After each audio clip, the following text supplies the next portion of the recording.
I was Deputy Mike Bancroft, Fremont County, born here, raised here, wore the badge 15 years, thought I'd seen everything that corner of Idaho could throw at a man.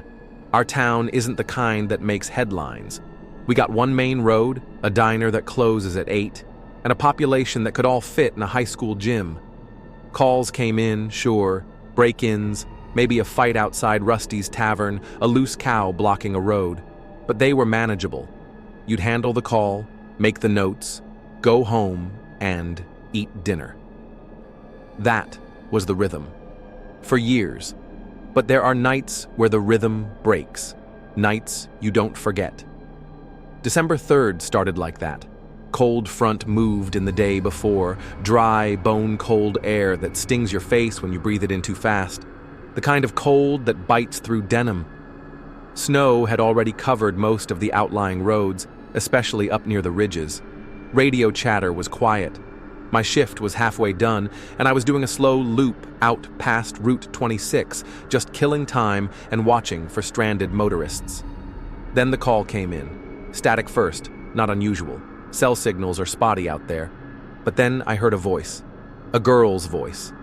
Small, calm, in the way kids sound when they've run out of tears. She said, "There's something wrong with my daddy. He's not blinking." I pulled off immediately, looked down at the CAD terminal. Address came through. 206 Whispering Pines Lane. Now, I knew the area. Knew it pretty well. That lane leads up into the pines east of the reservoir, only 3 houses out that way. The Winters family, the Tullers, and the Ferris place. I hadn't heard anything about the Ferrises in a long time, kept to themselves. Off-grid folks, homeschoolers. The father, Robert Ferris, came into town maybe once a month for supplies. Quiet, no priors. Not much traffic in or out of that lane, especially in winter. Still, something about that call didn't sit right. I radioed it in. Dispatch logged it as a welfare check. I gave my ETA as 20 minutes, but I knew the cruiser wouldn't make it all the way. The snow was thick, and Whispering Pines doesn't get county plowing. So I parked just before the tree line, killed the lights, and started in on foot. It was dark. I mean real dark. Trees up there blot out most of the sky, and without a moon, everything feels close. Still. Like the forest is holding its breath. The house came into view a few minutes later. 2 stories, wooden siding, green tin roof, old generator out back. Porch light was on, flickering like it was struggling to stay lit. That kind of light makes shadows act strange, move different than the source that casts them. The front door was open about 6 inches. No signs of forced entry, no visible damage. Just a pwing. That's when the silence hit me. The kind of silence that gets into your head. You start noticing how loud your own breathing is. The crunch of your boots in the snow feels like gunshots. I called out. Standard procedure. Announced myself. Fremont County Sheriff's Office. Is anyone inside? I said it loud enough to carry. No answer. I had a hand on my holster. Not drawn, just resting there. Took the steps up to the porch slowly. The door creaked a little when I pushed it open. First thing I noticed was the heat, or rather the absence of it. Inside, the house was cold, but not the kind of cold you'd expect. It was cold like something had just recently stopped. Like the house had been warm only a few minutes ago. The kind of chill that clings to walls still holding onto the last of their warmth. Inside, things looked normal, lived in. Table with 2 plates still set, one with a grilled cheese sandwich mostly eaten, TV remote on the couch, fireplace ashes still faintly glowing. That's when I saw her, the girl, standing just beyond the living room near the base of the staircase, barefoot, wearing pajamas with little deer on them, clutching a stuffed bear that had buttons sewn where the eyes should have been. Her expression didn't change when she saw me. No relief, no fear, just recognition. like she'd been expecting someone. Maybe not me, but someone. I knelt down and asked her name. She said Molly. I asked if she was hurt. She shook her head. I asked if there was anyone else in the house. That's when she looked up the stairs. She said, "My daddy's upstairs." But he won't stop looking at me. There wasn't any fear in how she said it, no urgency. That's what unsettled me. I asked about her mother, no response. Her gaze stayed fixed on the stairwell. I stood up and told her to stay there. She didn't answer. She just sat down right where she stood, cross-legged, clutching that bear like it was the only thing keeping her tethered. I moved up the stairs slowly. I remember each step. They creaked just enough to make you think someone else was moving, just behind you. The upstairs hallway was dark. Only light was from a cracked door at the far end. Must have been the master bedroom. I approached, announcing myself again. Still nothing. The door was ajar, and through the gap, I could see the silhouette of a man seated in a chair. I stepped in. He was sitting upright, perfect posture, palms flat on his thighs, eyes wide open, mouth slightly parted, like someone about to speak. But he didn't move, didn't blink. I thought he was dead at first, but his chest was moving. Barely. No sign of trauma, no smell, nothing on the walls or floor, just him, sitting, eyes fixed directly across the room. Not at the doorway, but at a small vent near the floor. His pupils didn't react to my flashlight, didn't twitch. I radioed for medical response, told them I had an unresponsive adult male. That's what I called it. Unresponsive. It's what we're trained to say when something doesn't fit the usual checkboxes. I tried speaking to him, got closer, shined the light in his eyes. He didn't flinch. I touched his shoulder, gently. No reaction. Then I noticed his fingernails. They were bloody. Just the tips. Not fresh blood, dried, cracked, like he'd been scratching something. I checked his arms, his legs, no wounds. Then I followed his line of sight to that vent. It was small, standard floor vent. But something was off about it. The grate was bent slightly, not from impact, from the inside. I don't know what made me kneel and look into it. Curiosity, maybe. I lifted the flashlight, shined it through the slats. There were scratches, dozens of them, deep, like something had tried to dig out, long and jagged in every direction. And in the back, deep inside the duct, I saw something else. A shape, small, human-sized, but too twisted to be right. It shifted when the light hit it, just enough to catch the glint of two small, round reflections. I stood up fast, backed away. I didn't want to say what I thought I saw. I still don't. I checked the rest of the upstairs. Empty, quiet, no signs of struggle, no sign of the mother. When I came back downstairs, Molly was gone. The bear was on the floor, where she'd been sitting. I called in again. This time, I didn't use protocol. I just said, "I need backup. Now."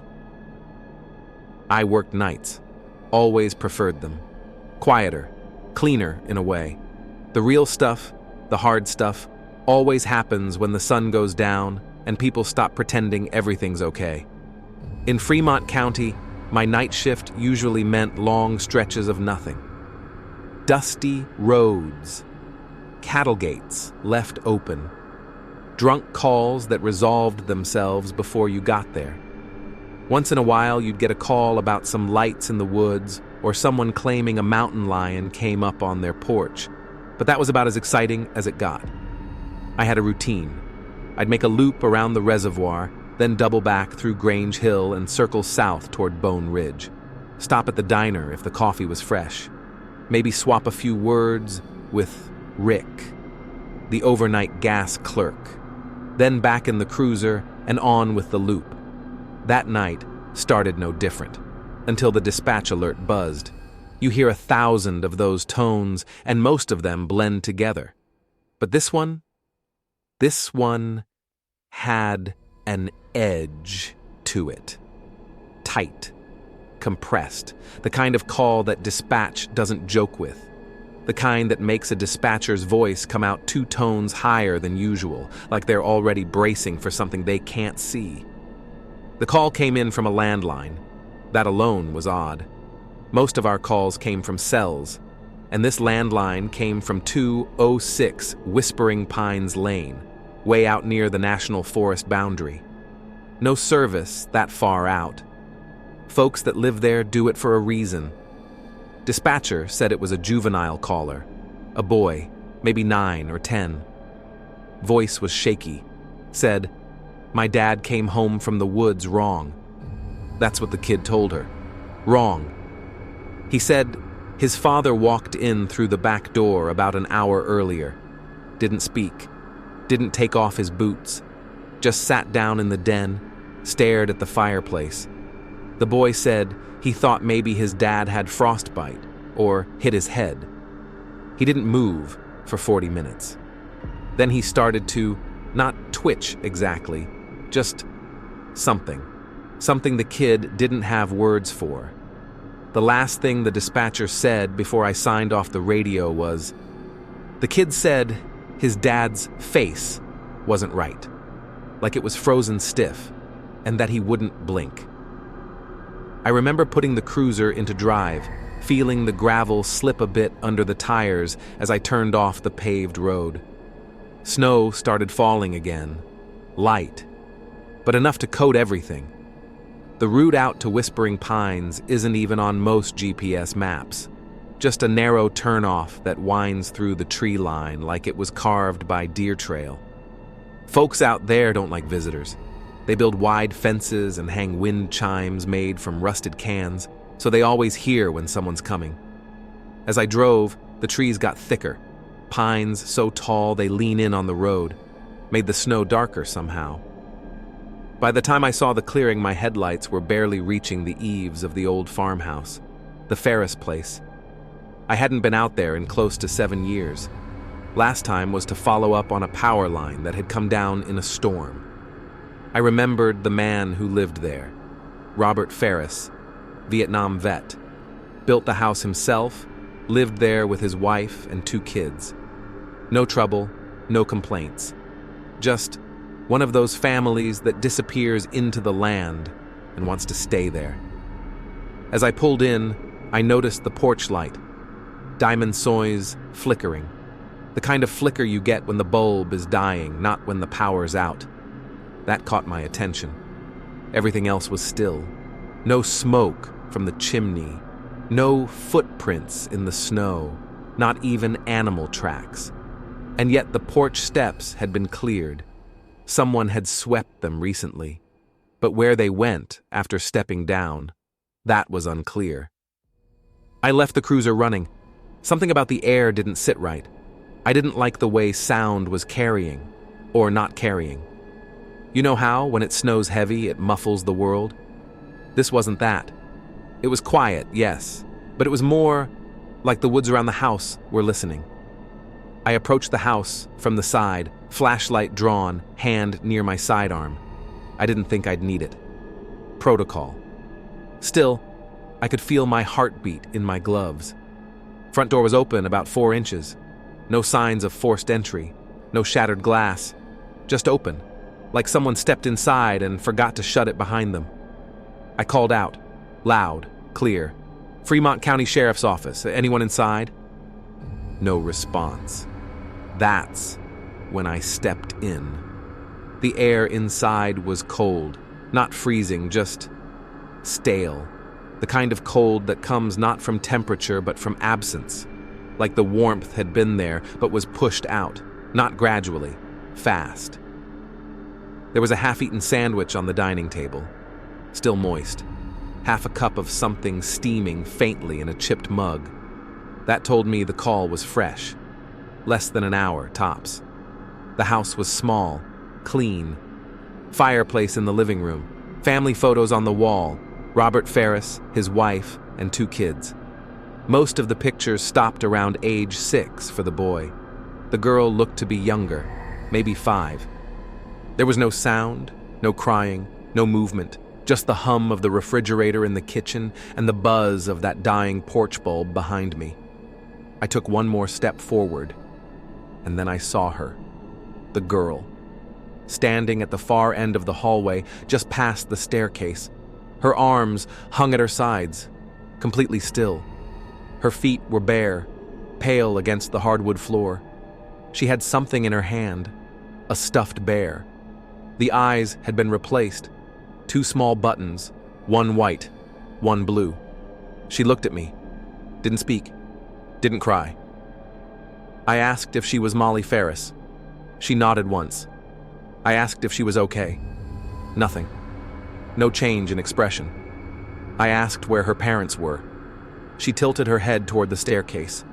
I started walking toward her, slow, careful. That's when she finally said something. Just 3 words. "He's upstairs, waiting." I stopped. There was something about the way she said it. Not fearful, not urgent, but like she was letting me in on something she knew I wouldn't understand. I told her to wait, right there. She didn't nod, didn't move. She just slowly sat down where she stood and held the bear tighter. I turned toward the staircase, drew my flashlight again. As I stepped onto the first stair, I felt the structure of the house change. Not physically, but mood. Like whatever story this place was telling had taken a turn the moment I crossed the threshold. The upstairs hallway stretched longer than I remembered. I counted 5 doors on each side, but the blueprints only called for 3 bedrooms. And at the end, the master bedroom. Door open. Inside, something waited. Something still. This is where it begins. And it only gets stranger from here. If you've made it this far, then you're the kind of person who needs to know what happens next.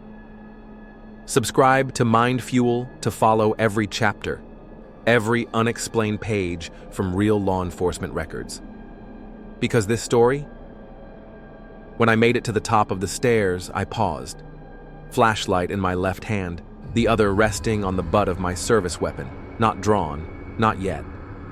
The hallway ahead was tight, wood-paneled, every surface soaking up the light.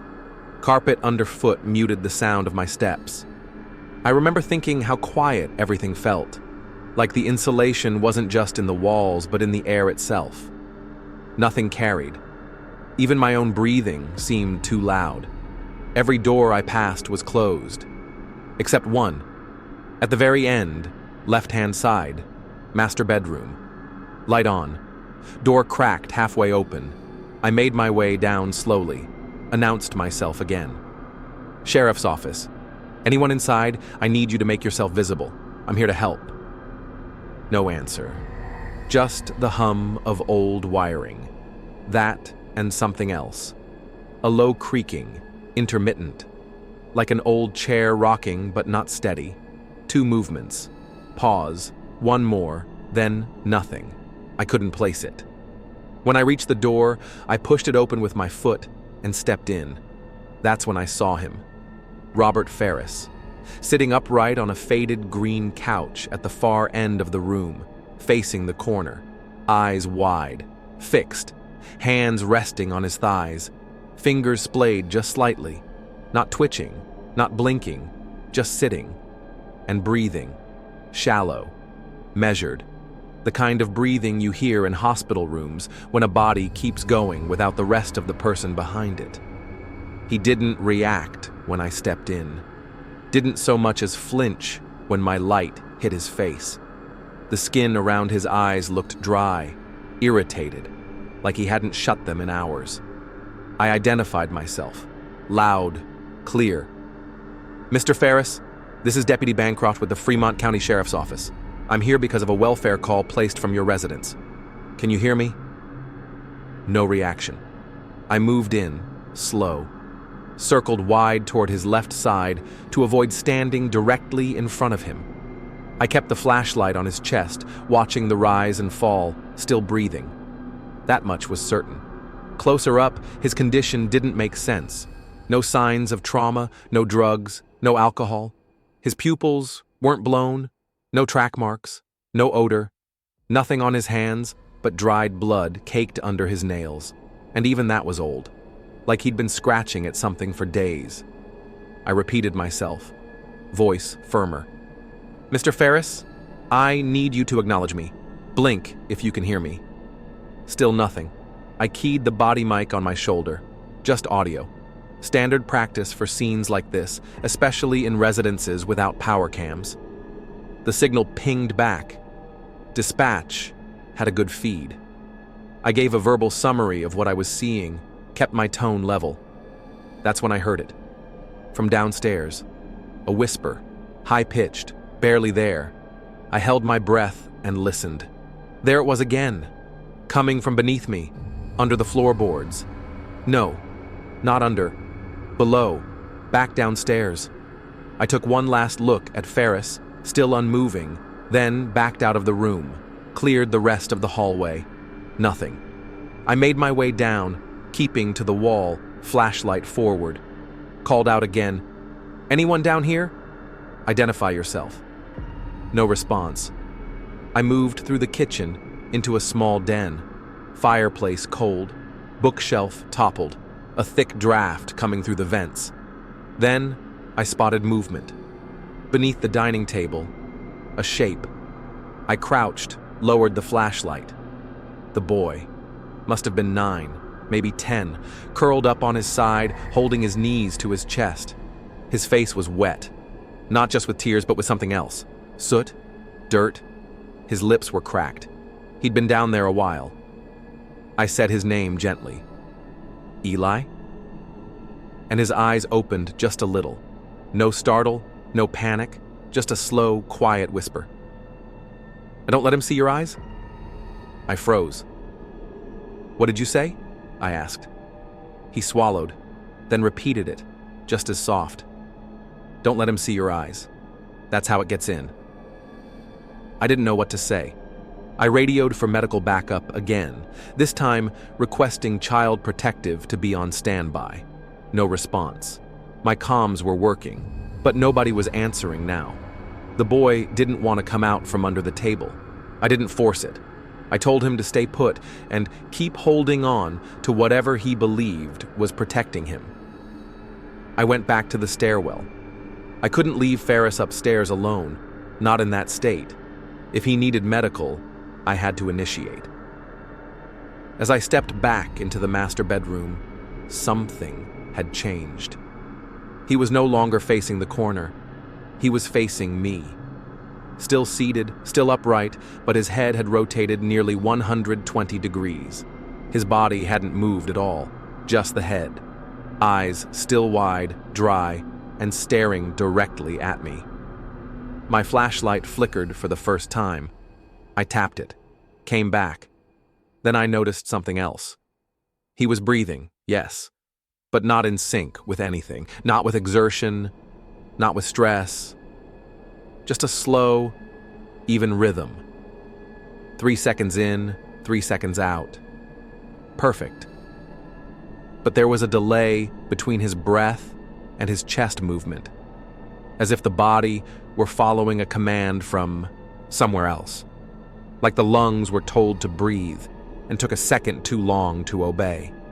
I tried speaking again, asked him basic questions, name, date, location, and then, slowly, too slowly, his head tilted just a few degrees to the side. Still no blinking, still no sound. I remember the feeling I had in that room, a heaviness that didn't come from fear. It came from recognition, like something ancient was in the air, watching through him, not at him. Like the man I was looking at wasn't home. And whatever had taken up residence inside that body didn't quite understand how to be human. I backed out again, didn't turn my back on him. I made it down the stairs without running, barely. The boy was gone. Table was empty. Just the stuffed bear now, sitting in his place. Both buttons removed. I didn't hear a door, no footsteps, no wind, just that flickering porch light still going, and Robert Ferris's breath rising and falling above me, exactly every 6 seconds. There's something about seeing a man breathing and knowing he shouldn't be that sticks with you. And that wasn't the last time I'd see Robert Ferris sitting like that, or hear from Molly, or learn what the children really meant by "don't let him see your eyes." If you're still listening, you're in deep now, and this story only gets worse from here. Subscribe to MindFuel to hear the rest. Chapter 3 is coming, and you'll want to be here when it does. The moment I realized the boy was gone, I keyed the mic on my shoulder again. Nothing. No response from dispatch, not even static. Just a clean click, like the line was cut off right behind the speaker. I checked my cell next, though I knew better. No bars, not even a roaming signal. That deep into the ridge, you were lucky to get a weather alert, let alone a call out. Still, the silence felt intentional, like someone had hit a switch the moment I stepped back into that house. I stood there, hand on my radio, staring at the table where the boy had been just a minute earlier. The stuffed bear was still there, face down now. No buttons for eyes anymore, just thread, picked clean. I started checking rooms, called out again. "Why? Eli, it's Deputy Bancroft. You're not in trouble. I just want to make sure you're safe." No answer. No sound from upstairs either. I swept the house quickly, methodically, the way we're trained to do in domestic cases. Bathroom, pantry, closets, crawl space, empty. All of it. No footprints in the dust, no drag marks, no doors left open, just empty space where people should have been. That's when I caught movement, not in the house, but outside, through the kitchen window, facing the woods. It was quick, just a flash of something dark moving across the tree line. No figure, no shape I could track, but something moved. I left the house immediately. Outside, it had started to snow again, harder this time. I followed my own tracks back toward the cruiser, slow, steady, scanning. And then I saw him.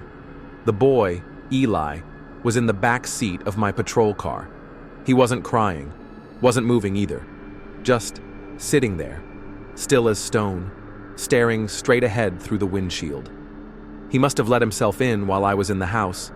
The back doesn't lock from the inside, and I never engaged the child lock. Still, he wasn't supposed to know that. I approached slowly, opened the door on the passenger side. He didn't react. I knelt down and said, "Eli, you're okay now. I'm going to take you into town." He finally turned to look at me, and I'll never forget what he said. "You can't take me." He's not done yet. That was it. No fear, just a plain fact. Like he was talking about the weather, something you accept because there's no use fighting it. I told him to stay inside the cruiser, keep the doors locked, and not to open it for anyone unless I said his name. I repeated that 3 times, slowly, watching to see if he understood. He nodded once, then returned his gaze to the woods. I locked the cruiser from the outside and stepped back. The house behind me felt wrong now, like it had shifted when I left it. Same walls, same roof, but the air had changed. Heavier, electric. I could feel the hair on my arms lifting under my jacket. I walked back to the porch, scanning for movement, for sound. Then I realized something. The father, Robert Ferris, was gone. Gone from the couch, gone from the house. No drag marks, no tracks up the stairs, just gone.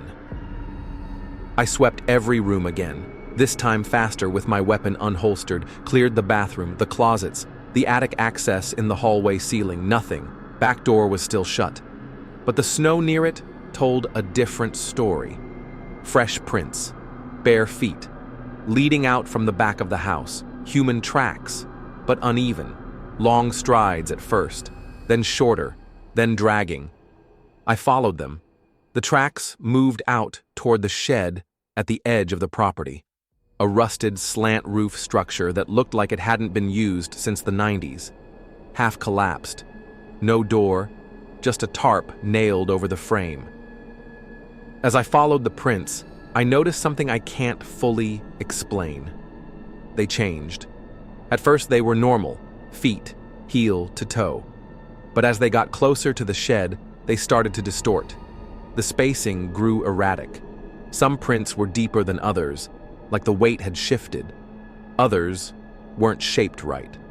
Longer than human, narrower, as if whatever was making them forgot how feet are supposed to work. And then, just before the shed, the prints stopped. Completely. No turn, no fade, no wind to cover them, just snow, untouched. It was like the body that made them had vanished mid-step. I stood there in the cold, staring at that empty patch of snow, trying to make sense of it. That's when I noticed the smell. Faint, metallic, like pennies in a wet towel. I lifted the tarp and stepped into the shed. Inside was dark, the air dead still, smelled of mold and dry rot, old tools hanging crooked from nails, a workbench covered in dust and mouse droppings. And then, in the far corner, a shape on the floor. I moved closer, slowly, flashlight low. It wasn't clothing or bedding.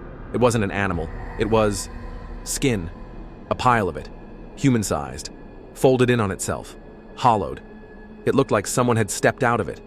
Every inch of it was there, the curve of the back, the shape of the limbs, the loose sag of a face. I pressed flat into the dirt. No blood, no bones, just the shell. Like something had shed it deliberately, like it didn't need it anymore. I didn't move for a long time. Couldn't. My flashlight flickered once, and I swear, in that second of darkness, I heard breathing. But not mine. Close. Too close. When the light came back on, nothing was there. Just the shed, and that folded shape. I backed out. Slow. Measured. Left the tarp exactly how I found it. I didn't radio in. I didn't even try. I knew what would happen. Because whatever was happening here, it had already cut the line. That's when I knew backup wasn't coming. Not because they didn't care, but because something wouldn't let them. This wasn't just a welfare check anymore. And Robert Ferris, whatever he used to be, wasn't walking out of those woods as a man. You're listening to a real case, and we've only scratched the surface. Subscribe to MindFuel if you want the truth most people would rather bury. Chapter 4 is coming, and next I find something in the forest I wasn't supposed to see. You won't want to miss it. The shed still behind me. I stood there for a long time. I didn't move. I didn't speak. The snow kept falling in these slow, heavy flakes, like even the weather was trying not to draw attention to itself. I was standing maybe 20 yards from the tree line, backlit by the flickering porch light and the low beams from my cruiser. Eli was still locked in the back seat. At least I hoped he was. There were no more tracks, no more signs of Ferris, and I wasn't ready to turn my back on that shed again.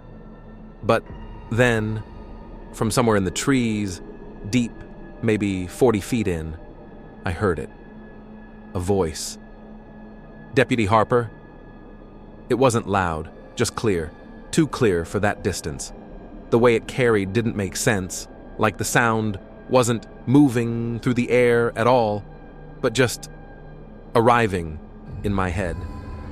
It stopped me cold, because I hadn't said my last name, not once, not on the dispatch call, not to the kids, not even on the radio. And my name isn't Harper. It's Bancroft. Harper was my partner. He died in 2005. We were clearing a cabin out near Elk Creek, responding to a report of gunshots.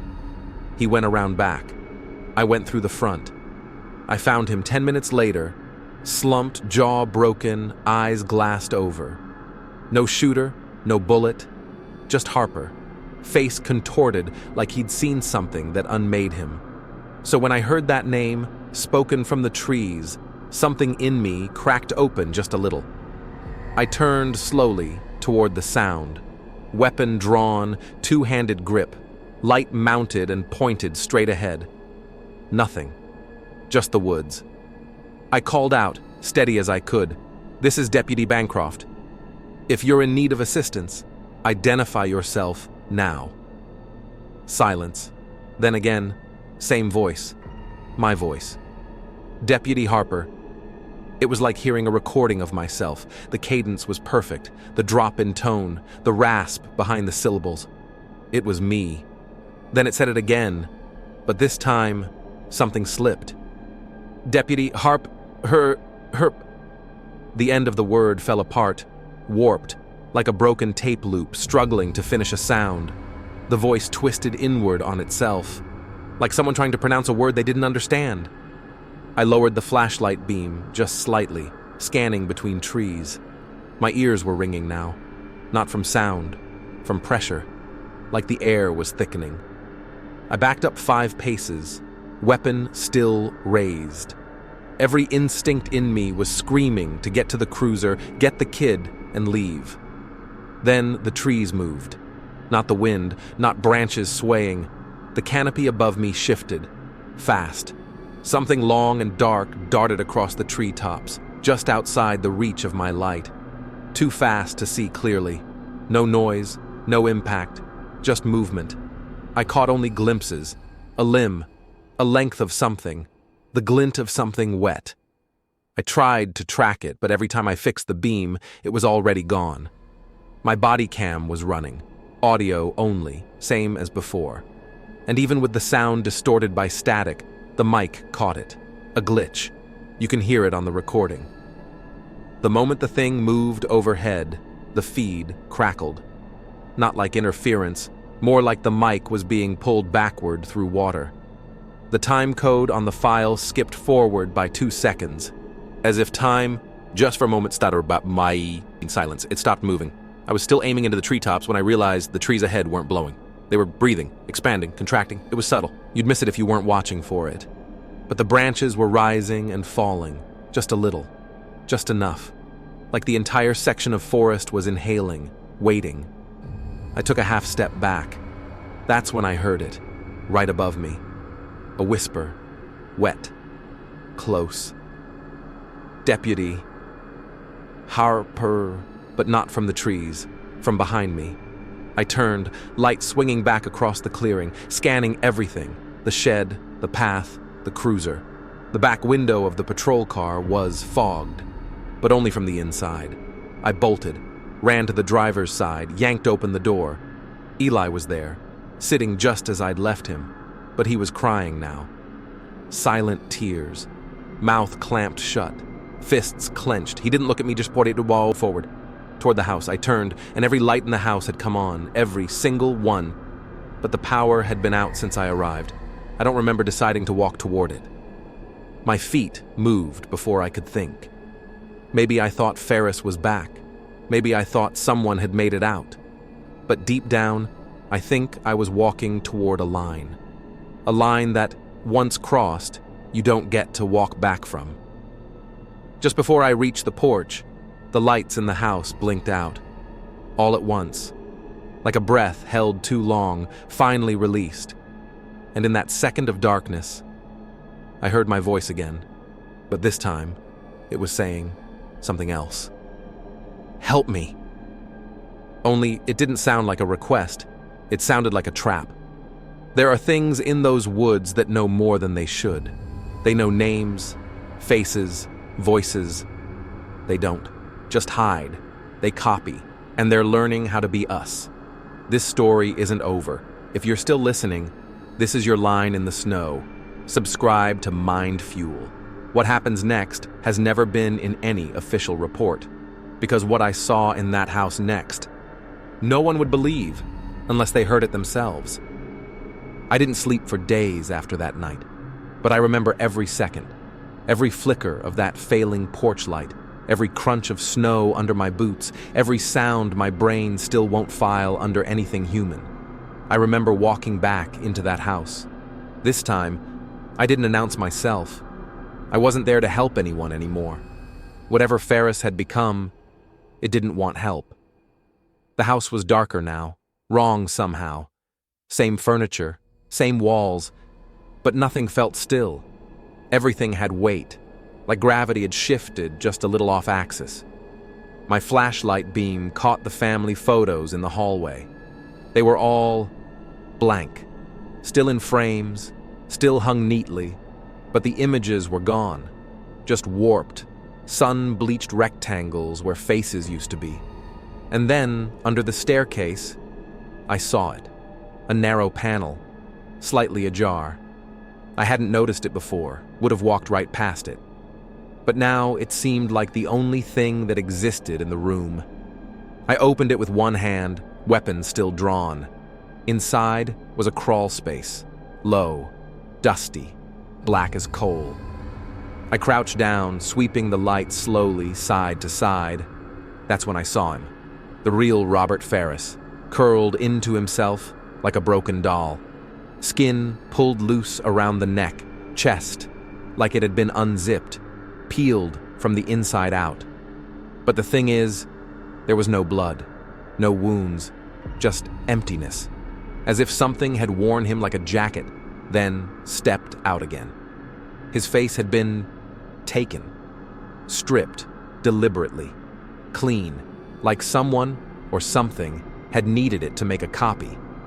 I backed out fast, breath caught in my throat, bile rising. As I stood and turned, I felt it before I heard it, a pressure behind me, like someone very tall was standing just inches away. I spun with the flashlight, and there it was, standing at the end of the hallway, right between me and the front door. It looked like Ferris, from a distance, his clothes, his height, even his posture. But the skin didn't fit right.